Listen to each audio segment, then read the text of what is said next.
Napoleon Bonaparte تھا، اپنی شناخت بنانے کی جدوجہد میں مصروف تھا۔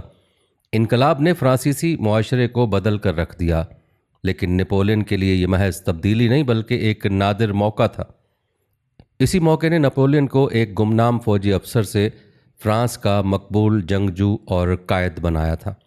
نپولین نے اس افراتفری کے دوران اپنی غیر معمولی صلاحیتوں کو اجاگر کرنے کا موقع تلاش کیا، اور 1793 میں ان کی زندگی کا ایک اہم لمحہ آیا جب انہیں جنوبی فرانس کے باغی شہر ٹولون میں جنگ کی قیادت کا موقع دیا گیا۔ ٹولون پر برطانوی افواج نے قبضہ کر رکھا تھا اور شہر کی بازیابی فرانسیسی حکومت کے لیے نہایت ضروری تھی۔ نپولین نے اپنی ذہانت، منصوبہ بندی اور بے خوف قیادت سے ایسی جنگی حکمت عملی تیار کی جو نہ صرف مؤثر ثابت ہوئی بلکہ فرانسیسی فوج کو فتح سے ہمکنار کیا۔ یہ وہ موقع تھا جب ان کا نام ایک عام سپاہی سے ایک بہادر ہیرو کے طور پر لیا جانے لگا۔ ٹولون کی جنگ نے نپولین کے لیے ترقی کی راہیں کھول دیں اور وہ جلد ہی جنرل کے عہدے تک پہنچ گئے۔ 1796 میں جب انہیں اٹلی کی مہم کی قیادت سونپی گئی تو انہوں نے اپنے عروج کا آغاز کر دیا تھا۔ اٹلی کی مہم نپولین کے لیے نہایت اہم تھی کیونکہ اس سے نہ صرف فرانسیسی فوج کا وقار بحال ہوتا تھا بلکہ فرانس کی سیاسی اور اقتصادی صورتحال بھی مستحکم ہو سکتی تھی۔ اٹلی میں نپولین نے اپنی مشہور حکمت عملی تیز رفتار حملوں کا عملی مظاہرہ کیا۔ وہ دشمن کو حیران کر دینے والے حملے کرتے، انہیں تقسیم کرتے اور پھر ان پر پوری طاقت سے وار کرتے۔ ان کی قیادت میں فرانسیسی فوج نے ایک کے بعد ایک فتح حاصل کی۔ ان کی جنگی حکمت عملی نہ صرف جدید تھی بلکہ انتہائی مؤثر بھی، جس نے انہیں یورپ کے میدان جنگ میں ایک ناقابل شکست جنرل کے طور پر مشہور کر دیا۔ روایت بتاتے ہیں کہ اٹلی کی فتوحات نے نپولین کو ایک قومی ہیرو بنا دیا تھا۔ ان کی قیادت نے نہ صرف فرانس کے دشمنوں کو زیر کیا بلکہ عوام کے دلوں میں امید کی کرن بھی جگائی۔ نپولین نے یہ ثابت کر دیا تھا کہ ایک ذہین اور پرعزم رہنما کے تحت فوج خواہ کسی بھی حالت میں ہو کامیابی حاصل کر سکتی ہے۔ ناظرین، یہ وہ ابتدائی کامیابیاں تھیں جنہوں نے نپولین کو نہ صرف فرانس بلکہ یورپ بھر میں ایک ابھری ہوئی طاقت کے طور پر متعارف کروایا۔ ان کی داستان صرف شروعات تھی اور دنیا بھی ان کے عروج کی مکمل جھلک دیکھنے والی تھی۔ ناظرین، یہاں آپ کو اس لڑائی سے جڑا ایک واقعہ بتاتے ہیں جو اسی لڑائی کے دوران پیش آیا۔ یہ واقعہ آرکولا کے پل کی لڑائی کا واقعہ کہلاتا ہے۔ یہ واقعہ نہ صرف نپولین کی بہادری کا مظہر ہے بلکہ اس کی قائدانہ صلاحیتوں اور فیصلہ سازی کی غیر معمولی صلاحیت کو بھی ظاہر کرتا ہے۔ روایت کے مطابق 1796 میں جب نپولین کو اطالوی مہم کے دوران آسٹریائی فوج کے خلاف جنگ کا سامنا تھا، اس وقت آسٹریائی افواج کی تعداد فرانسیسی فوج سے کہیں زیادہ تھی اور وہ آرکولا کے پل کے قریب اپنی مضبوط پوزیشن پر قابض تھیں۔ کہا جاتا ہے کہ فرانسیسی افواج کو آگے بڑھنے کے لیے پل کو عبور کرنا لازمی تھا، لیکن آسٹریائی توپ خانے اور ماہر نشانہ بازوں نے پل کو موت کے جال میں تبدیل کر دیا تھا۔ فرانسیسی فوج پل کو عبور کرنے میں ناکام ہو رہی تھی اور فوج کے حوصلے پست ہو چکے تھے۔ اسی موقع پر نپولین نے اپنی قیادت کی ایک غیر معمولی مثال قائم کی۔ اس نے اپنی فوج کا جھنڈا اپنے ہاتھوں میں اٹھایا اور پل کی طرف بڑھنے لگا۔ وہ اپنی فوج کے سامنے کھڑا ہو گیا اور پل عبور کرنے کی کوشش کی تاکہ اپنی فوج کو ہمت دے۔ کہتے ہیں آسٹریائی توپ خانے کی فائرنگ کے باوجود نپولین پل کے وسط تک پہنچ گیا، لیکن اس کی جرأت کے باوجود فرانسیسی فوج پل عبور نہ کر سکی۔ نپولین کو اپنی جان کے لیے پیچھے ہٹنا پڑا، لیکن اس کے اس عمل نے فوجیوں کو متحرک کر دیا۔ نپولین کی بہادری کے اس مظاہرے نے فوج کا حوصلہ بلند کیا اور اگلے دن انہوں نے ایک نئی حکمت عملی کے ساتھ آسٹریائی فوج کو شکست دی۔ یاد رہے کہ آرکولا کے پل کا واقعہ نپولین کی بہادری کی ایک علامت ہے جو اس کے عزم، قائدانہ صلاحیت اور خطرات مول لینے کی صلاحیت کو ظاہر کرتا ہے۔ یہ واقعہ اس بات کا ثبوت ہے کہ نپولین کی کامیابی کا ایک بڑا حصہ اس کی شخصیت اور جرأت مندی سے جڑا ہوا تھا جو اسے ایک غیر معمولی رہنما بناتی ہے۔ ناظرین، یہ واقعہ نہ صرف نپولین کی فوجی حکمت عملی کی ذہانت کو ظاہر کرتا ہے بلکہ یہ بھی واضح کرتا ہے کہ وہ اپنی فوج کے لیے جان دینے کا جذبہ رکھتے تھے، اور یہی وہ صفات تھی جنہوں نے اسے یورپ کا ایک عظیم فاتح بنا دیا تھا۔ ناظرین، اس فتح کے بعد 1798 میں نپولین بوناپارٹ نے ایک منفرد خواب کے ساتھ مصر کا رخ کیا۔ ان کے ارادے محض فوجی فتح تک محدود نہیں تھے، ان کی نظریں ایک وسیع عالمی ویژن پر مرکوز تھیں۔ نپولین کا مقصد صرف برطانیہ کی اقتصادی شاہراہ کاٹنا اور ان کے ہندوستانی تجارتی راستے کو بند کرنا نہیں تھا، بلکہ وہ مشرق وسطیٰ میں ایک عظیم سلطنت کی بنیاد رکھنا چاہتے تھے۔ اس خواب کے ساتھ وہ اپنی فوج کے ساتھ قاہرہ کی سرزمین پر اترے، لیکن ان کے ہمراہ صرف سپاہی نہیں تھے، ان کے ساتھ تاریخ، سائنس اور ثقافت کے ماہرین کا ایک قافلہ بھی تھا۔ کہتے نپولین نے مصر کی مہم کو محض جنگی حکمت عملی تک محدود نہیں رکھا، انہوں نے اپنی فوج کے ساتھ دانشوروں، سائنسدانوں اور ماہرین آثار قدیمہ کو شامل کیا، جن کا مقصد مصر کی قدیم تہذیب کے رازوں کو دریافت کرنا تھا۔ ان کی قیادت میں یہ محققین مصر کی پرسرار تاریخ، قدیم فن تعمیر اور علم ورثے کو دنیا کے سامنے لانے کے لیے سرگرم ہو گئے۔ مصر کی ریت میں چھپی تہذیب کے آثار ان کے لیے ایک خزانے کی مانند تھے، اور نپولین نے اسے اپنی مہم کا ایک لازمی حصہ بنا رکھا تھا۔ کہا جاتا ہے کہ اسی مہم کے دوران ایک حیرت انگیز دریافت ہوئی جسے روزیٹا اسٹون کہا جاتا ہے۔ یہ پتھر کا ایک تختہ تھا جس پر ایک ہی تحریر 3 زبانوں میں کندہ تھی: قدیم مصری ہیروگلیفس، دماٹک اور قدیم یونانی۔ اس دریافت نے دنیا کو ایک ایسی کنجی فراہم کی جس کے ذریعے مصری ہیروگلیفس کو سمجھا جا سکتا تھا۔ یہ ایک غیر معمولی علمی پیش رفت تھی جس نے تاریخ اور زبان کی دنیا میں انقلاب برپا کر دیا تھا۔ یاد رکھیں، مصر کی مہم صرف آثار قدیمہ تک محدود نہیں رہی، بلکہ نپولین کی قیادت میں ان محققین نے مصر کی قدیم ثقافت، سماج اور قدرتی وسائل پر تحقیق کی۔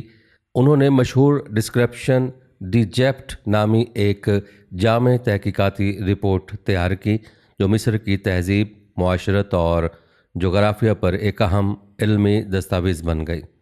ناظرین، یہ کام اس بات کی گواہی دیتا ہے کہ نپولین کا ویژن محض ایک جنگجو کا نہیں تھا، بلکہ ایک ایسا رہنما تھا جو علم، ثقافت اور تاریخ کے ذریعے دنیا کو بدلنا چاہتا تھا۔ اگرچہ مصر کی فوجی مہم اپنے سیاسی اور جنگی مقاصد میں مکمل طور پر کامیاب نہ ہو سکی، لیکن نپولین نے مصر کے سفر کو علم اور ثقافت کے فروغ کا ذریعہ بنایا۔ ان کی قیادت میں مصر کی قدیم تاریخ کے ایسے گوشے دنیا کے سامنے آئے جو صدیوں سے گمشدہ تھے۔ یہی وجہ ہے کہ مصر کی سرزمین پر نپولین کے خوابوں کے نقوش آج بھی تاریخ کے صفحات پر جگمگا رہے ہیں، اور ان کی مہم اس بات کی علامت بن گئی کہ ایک عظیم رہنما کا ویژن میدان جنگ سے کہیں آگے جا سکتا ہے۔ روایت بتاتے ہیں کہ مصر پہنچنے کے بعد نپولین نے مقامی عوام اور ان کے رہنماؤں کا دل جیتنے کی کوشش کی۔ اس نے اپنے سپاہیوں کو مقامی روایات اور مذہب کا احترام کرنے کی ہدایت کی تاکہ مصری عوام فرانس کو دشمن کی بجائے ایک اتحادی کے طور پر دیکھیں۔ اسی دوران ایک عجیب واقعہ پیش آیا۔ کہتے ہیں ایک موقع پر نپولین کو اطلاع ملی کہ مصر کے ایک گاؤں کے رہنما نے فرانسیسی فوج کے خلاف بغاوت کا منصوبہ بنایا ہے اور کچھ فرانسیسی قیدیوں کو گرفتار کر رکھا ہے۔ نپولین نے اس صورتحال کو طاقت کے ذریعے حل کرنے کے بجائے ایک غیر متوقع راستہ اختیار کیا۔ نپولین اس گاؤں کے رہنما کو ایک دوستانہ پیغام بھیجا جس میں اس نے کہا، ہم یہاں دشمن بن کر نہیں آئے ہیں، ہم تمہاری ثقافت اور آزادی کی حفاظت کرنا چاہتے ہیں۔ اگر تم ہمارے قیدیوں کو آزاد کر دو تو ہم تمہیں اپنے اتحادی کے طور پر قبول کریں گے اور تمہاری حفاظت کو یقینی بنائیں گے۔ جب قیدیوں کو آزاد کرنے میں تاخیر ہوئی تو نپولین خود اپنے چند ساتھیوں کے ساتھ گاؤں پہنچ گیا۔ یہ ایک حیرت انگیز قدم تھا کیونکہ وہ دشمن کی سرزمین میں داخل ہوا تھا، لیکن اس نے گاؤں کے رہنما سے براہ راست بات کی۔ نپولین نے صرف قیدیوں کی رہائی پر زور دیا بلکہ گاؤں کے رہنما کو اس بات پر قائل کیا کہ فرانسیسی فوج ان کی بھلائی کے لیے ہے۔ کہتے اس رہنما نے قیدیوں کو آزاد کر دیا اور گاؤں کے لوگ نپولین کے حامی بن گئے۔ انہوں نے فرانسیسی فوج کو نہ صرف خوراک فراہم کی بلکہ جاسوسی میں بھی مدد کی۔ یہ واقعہ اس بات کی مثال ہے کہ نپولین طاقت کے ساتھ ساتھ سفارتکاری کو بھی اپنی کامیابی کا ذریعہ بناتا تھا۔ ناظرین، یہ واقعہ نپولین کی شخصیت کے ایک منفرد پہلو کو ظاہر کرتا ہے۔ وہ صرف میدان جنگ کا ماہر نہیں تھا بلکہ عوامی حمایت حاصل کرنے میں بھی مہارت رکھتا تھا۔ اس نے مصر میں نہ صرف جنگی کامیابیاں حاصل کی بلکہ مقامی عوام کے دلوں میں اپنی جگہ بنائی جو اس کی قیادت کے غیر معمولی انداز کا ثبوت ہے۔ ناظرین، روایت بتاتی ہیں کہ سال 1799 میں فرانس ایک بار پھر انتشار کی لپیٹ میں تھا۔ انقلاب کی گونج کے بعد پیدا ہونے والے خوابیدہ جوش اب افراتفری میں بدل چکا تھا، اور ملک کو ایک ایسے رہنما کی ضرورت تھی جو اسے استحکام اور ترقی کی راہ پر گامزن کر سکے۔ نپولین بوناپارٹ، جو اپنی شاندار فتوحات اور جنگی حکمت عملیوں کی وجہ سے پہلے ہی ایک قومی ہیرو بن چکے تھے، اس لمحے کو پہچان گئے۔ انہوں نے ایک جرأت مندانہ قدم اٹھایا جس نے نہ صرف ان کی زندگی بلکہ فرانس کی تاریخ کو بھی بدل کر رکھ دیا تھا۔ روایت کے مطابق 9 نومبر 1799 کو نپولین نے ایک سیاسی بغاوت کے ذریعے حکومت کا تختہ الٹ دیا۔ اس بغاوت کو 18 برومیئر کے نام سے یاد کیا جاتا ہے۔ اس کامیاب اقدام کے بعد نپولین نے خود کو پہلا کونسل قرار دے دیا، ایک ایسا عہدہ جو عملی طور پر انہیں مطلق العنان حکمران بنا دیتا تھا۔ اس وقت تک وہ صرف ایک جرنیل تھے، لیکن اس لمحے نے انہیں فرانس کا طاقتور ترین شخص بنا دیا تھا۔ اقتدار سنبھالتے ہی نپولین نے فرانس کو ایک نئی سمت دینے کا فیصلہ کیا۔ ان کے ذہن میں ایک واضح منصوبہ تھا، فرانس کو نہ صرف اندرونی طور پر مضبوط کرنا بلکہ اسے ایک عظیم طاقت میں تبدیل کرنا۔ کہتے ہیں سب سے پہلے انہوں نے معیشت کی حالت بہتر بنانے پر توجہ دی، جس میں بینک آف فرانس کا قیام، مالیاتی اصلاحات اور ٹیکس کے نظام کو منظم کرنے جیسے اقدامات نے فرانس کی اقتصادی حالت کو مستحکم کیا۔ روایت بتاتے ہیں کہ نپولین کی سب سے یادگار کامیابیوں میں سے ایک نپولین کوڈ کی تشکیل تھی، جو قانون کا ایک جامع نظام تھا۔ اس قانون نے فرانس میں مساوات، مذہبی آزادی اور جائیداد کے حقوق کو یقینی بنایا۔ نپولین کوڈ نے یہ اصول طے کیا کہ قانون سب کے لیے برابر ہوگا اور ہر شہری کو انصاف تک رسائی حاصل ہوگی، چاہے وہ کسی بھی طبقے سے تعلق رکھتا ہو۔ یہ کوڈ نہ صرف فرانس میں بلکہ دنیا کے کئی دیگر ممالک میں بھی قانونی ڈھانچے کی بنیاد بنا۔ تعلیم کے میدان میں بھی نپولین کی اصلاحات قابل ذکر تھیں۔ انہوں نے اسکولوں اور یونیورسٹیوں کا ایک منظم نظام قائم کیا تاکہ فرانس کے نوجوانوں کو تعلیم دی جا سکے اور انہیں قوم کی ترقی کے لیے تیار کیا جا سکے۔ ان کے اقدامات نے ایک ایسی نسل تیار کی جو فرانسیسی معاشرے کو آگے لے جانے کی اہلیت رکھتی تھی۔ ناظرین یاد رکھیں، نپولین کا اقتدار سنبھالنا محض ایک سیاسی تبدیلی نہیں تھی، یہ ایک نئی شروعات تھی۔ ان کی قیادت میں فرانس نے اندرونی استحکام، اقتصادی ترقی اور قانونی اصلاحات کے میدان میں زبردست کامیابیاں حاصل کیں۔ نپولین نے پہلے کونسل کے طور پر خود کو نہ صرف ایک رہنما بلکہ ایک معمار کے طور پر ثابت کیا، جس نے فرانسیسی قوم کے مستقبل کی بنیادیں رکھیں۔ ان کے یہی اقدامات ہیں جو تاریخ میں ان کے نام کو ہمیشہ کے لیے روشن کر گئے۔ ناظرین، پہلے کونسلے کے عہدے کے نپولین نے اپنی بادشاہت کا اعلان کرنے کا فیصلہ کیا اور شہنشاہ کا تاج اپنے سر پر رکھنے کا فیصلہ کیا۔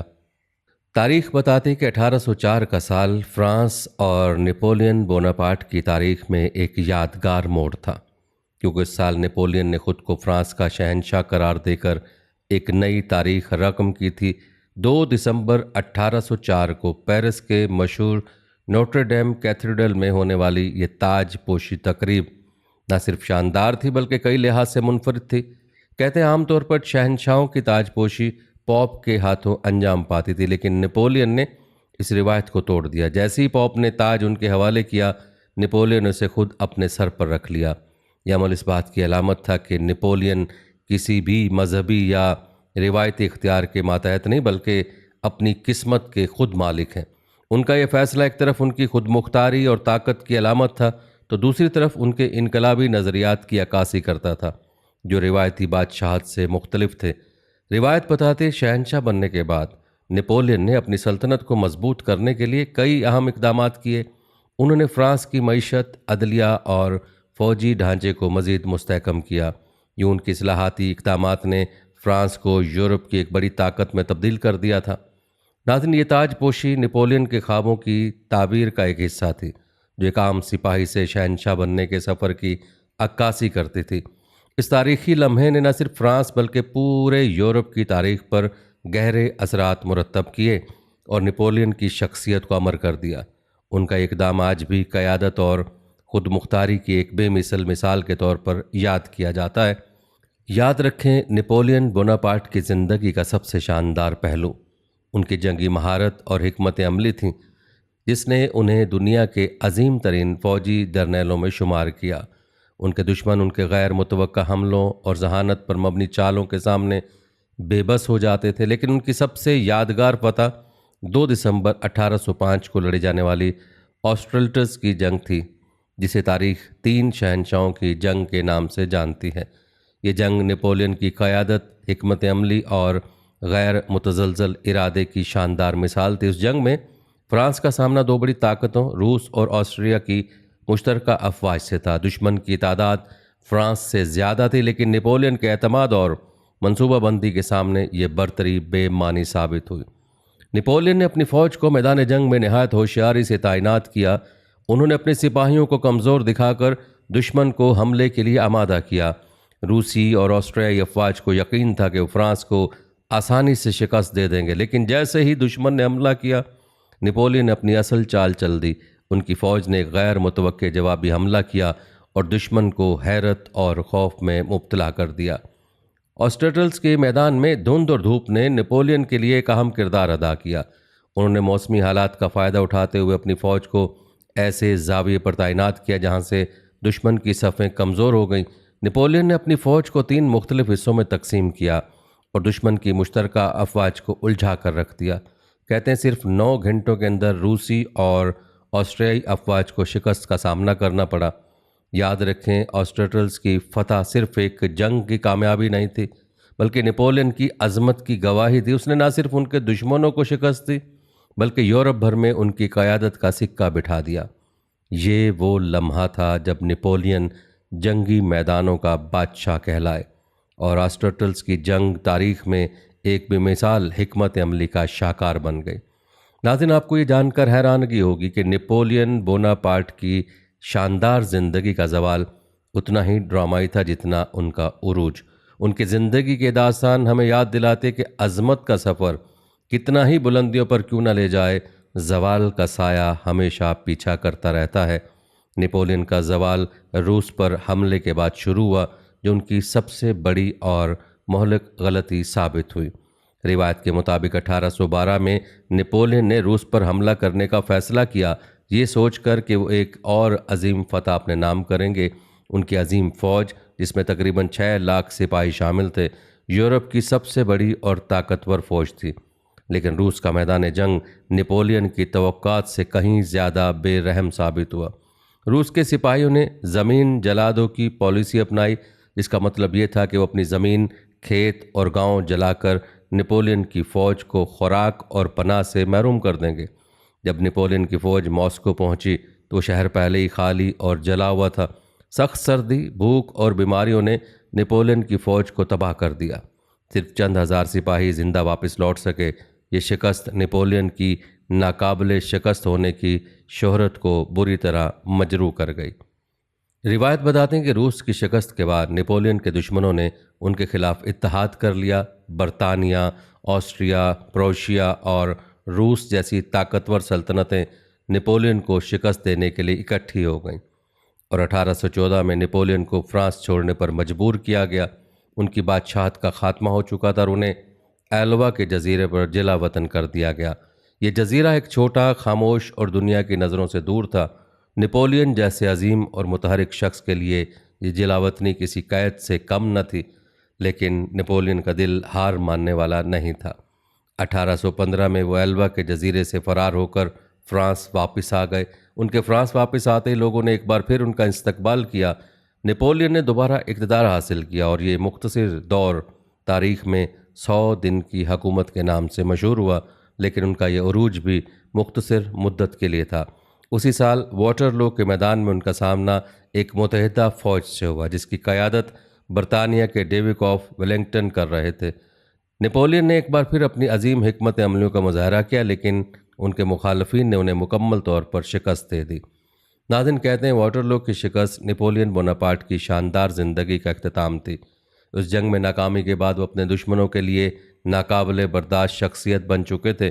انہیں دوبارہ گرفتار کر کے جنوبی بحر اوقیانوس کی ایک دور دراز جزیرے سینٹ ہیلینا پر جلا وطن کر دیا گیا۔ یہ جزیرہ نہ صرف دنیا کی نظروں سے دور تھا، بلکہ یہاں کا ماحول اور حالات بھی نپولین جیسے عظیم شخص کے لیے ناقابل تصور حد تک سخت تھے۔ سینٹ ہیلینا پر نپولین کے پاس کچھ باقی نہ بچا تھا سوائے یادوں اور وقت کے۔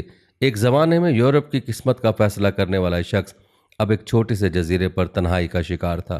وہ اکثر اپنی فتوحات، ناکامیوں اور زندگی کے نشیب و فراز پر غور کرتے۔ اپنی تنہائی میں وہ ایک فلسفیانہ شخصیت اختیار کر چکے تھے۔ اپنی زندگی کے اہم واقعات کو یاد کرتے اور ان پر لکھتے۔ نپولین کو یقین تھا کہ ان کی کہانی زندہ رہے گی، اور یہ سچ بھی تھا۔ ان کی شخصیت کی عظمت اور ان کے کارنامے ایسے تھے جو بھلائے نہیں جا سکتے۔ تاہم سینٹ ہیلینا کی سخت آب و ہوا اور تنہائی نے ان کی صحت پر گہرے اثرات ڈالے۔ وہ بیمار رہنے لگے اور 5 مئی 1821 کو دنیا نے اس عظیم رہنما کو ہمیشہ کے لیے کھو دیا۔ کہا جاتا ہے کہ ان کے آخری الفاظ فرانس، فوج اور جوزفین تھے، جو ان کے دل کے قریب ترین چیزیں تھیں۔ یاد رکھیں، نپولین کی موت ایک عہد کا خاتمہ تھی، لیکن ان کی کہانی آج بھی تاریخ کے صفحات میں سنہری حروف سے لکھی گئی ہے۔ ان کی زندگی جدوجہد، ہمت اور ذہانت کا ایک ایسا مجموعہ تھی جس نے ثابت کیا کہ کام انسان اپنی قابلیت اور عزم کے ذریعے دنیا کا نقشہ بدل سکتا ہے۔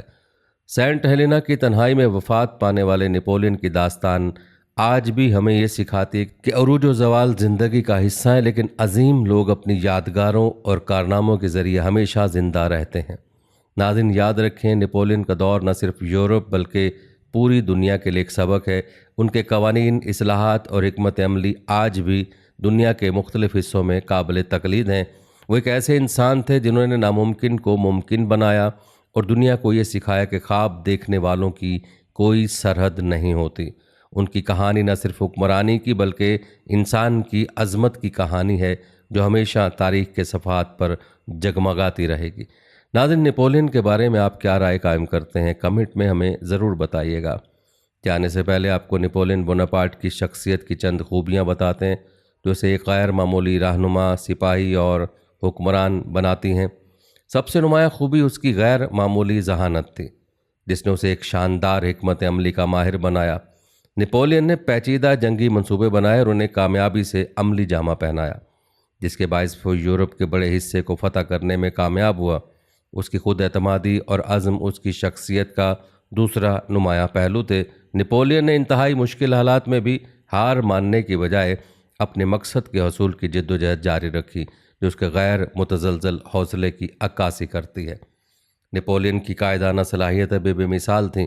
وہ نہ صرف اپنے سپاہیوں کو جنگ کے لیے متحرک کرتا تھا بلکہ ان میں وفاداری اور قربانی کا جذبہ بھی پیدا کرتا تھا۔ اس کا کہنا تھا، ایک لیڈر کی سب سے بڑی طاقت اس کے پیروکاروں کا اعتماد ہوتا ہے، اور وہ اس اعتماد کو قائم رکھنے میں مہارت رکھتا تھا۔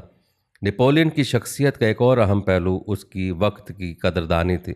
وہ کام کو مؤثر طریقے سے منظم کرنے اور وسائل کو بہترین انداز میں استعمال کرنے کا ماہر تھا۔ اس کے علاوہ نپولین ایک غیر معمولی ویژنری بھی تھا۔ اس نے فرانس میں قانونی اصلاحات متعارف کرائیں، جن میں نیپولین کوڈ خاص طور پر قابل ذکر ہیں۔ یہ اس کی انتظامی ذہانت اور عوامی فلاح کے لیے اس کی خواہش کو ظاہر کرتا ہے۔ ان خوبیوں نے نپولین کو تاریخ کے سب سے عظیم اور متنازع شخصیات میں سے ایک بنا دیا تھا۔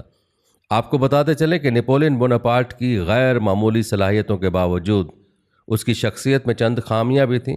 سب سے بڑی خامی اس کی حد سے زیادہ خود اعتمادی اور طاقت کی ہوس تھی، جس نے اسے کئی مواقع پر غیر دانشمندانہ فیصلے کرنے پر مجبور کیا۔ روس پر حملہ، جو شدید سرد موسم اور ناکافی منصوبہ بندی کی وجہ سے ناکام ہوا، اس کے غرور کی علامت سمجھا جاتا ہے۔ کہا جاتا ہے کہ نپولین اکثر دوسروں کی رائے کو نظر انداز کرتا اور اپنی مرضی مسلط کرتا تھا، جو اس کے قریبی ساتھیوں سے دوری کا سبب بنا۔ اس کے علاوہ جمہوری اصولوں کی خلاف ورزی اور آمرانہ طرز حکمرانی اس کی متنازع شخصیت کو مزید پیچیدہ بناتے تھے۔ ناظرین، یہ تھی ہماری آج کی ویڈیو۔ کمنٹ سیکشن میں اپنی رائے کا اظہار ضرور کریں اور بتائیں کہ آپ اگلی ویڈیو کون سے اسلامک ٹاپک پر دیکھنا چاہتے ہیں۔ آپ کی قیمتی رائے ہمارے لیے بہت اہمیت رکھتی ہے، اور جانے سے پہلے ویڈیو کو شیئر ضرور کیجیے گا۔ ہم امید کرتے ہیں کہ آپ کو ہماری آج کی ویڈیو ضرور پسند آئی ہوگی۔ اگر آپ کو ہماری آج کی ویڈیو پسند آئی ہے تو اس کو لائک کریں۔ آخر میں ان لوگوں سے ایک بار پھر درخواست ہے کہ ہمارے چینل کو ضرور سبسکرائب کر لیں جنہوں نے ابھی تک ہمارا چینل سبسکرائب نہیں کیا ہوا۔ سبسکرائب کے ساتھ لگے گھنٹی کے بٹن کو بھی ضرور کلک کریں تاکہ آپ کو ہماری آنے والی مزید ویڈیوز کا نوٹیفیکیشن بر وقت ملتا رہے۔ اللہ تعالیٰ آپ کو اپنے حفظ امان میں رکھے، آمین۔